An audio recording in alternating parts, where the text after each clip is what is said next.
Well, chronologically, we meet our customer, we sell them something, hopefully we help them derive some kind of result.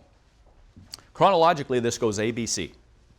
And of course, alphabetically, these letters appear A, B, C. But the way that a customer thinks and the way that we should probably think if we're going to align with the way customers think is actually from A to C and then back to B. And what we have to do with this, I think, is to really help a customer. I want you to write a couple things near this point A here, someplace on your page. We need to help them to quantify the consequences of point A. That is absolutely crucial. Quantify the consequences of point A. Because until a customer, first of all, recognizes that there are consequences to staying the way they are today, they're probably going to do nothing. And quite frankly, they probably should do nothing. There's no downside to inaction. Let's just stay where we're at. But if we help them to quantify the consequences to that, maybe they start thinking this isn't a place I'm willing to stay. And then let's see if we can paint a picture of this point C. Do you know a lot of times a customer not even aware of the possibilities of point C?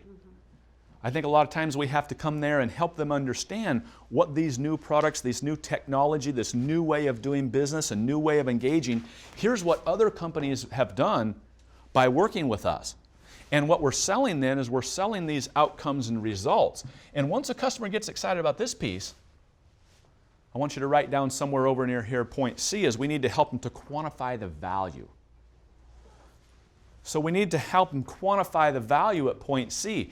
Once the value of point C is attractive, and they start thinking, yeah, that's exactly what we need, that's the kind of resolution we're looking for, that's what we'd like to accomplish, then, and only then, should we come back and now position a solution as a vehicle or a means or a mechanism to get them from here to there.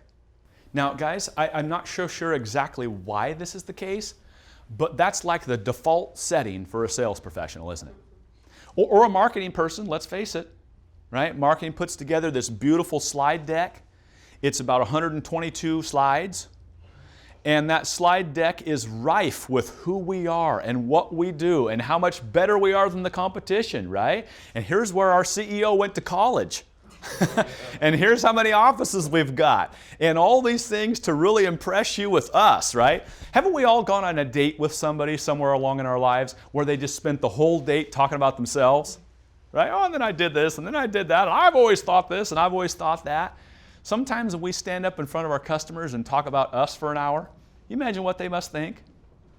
You know, looking at their watch, how could I get out of here a little bit sooner?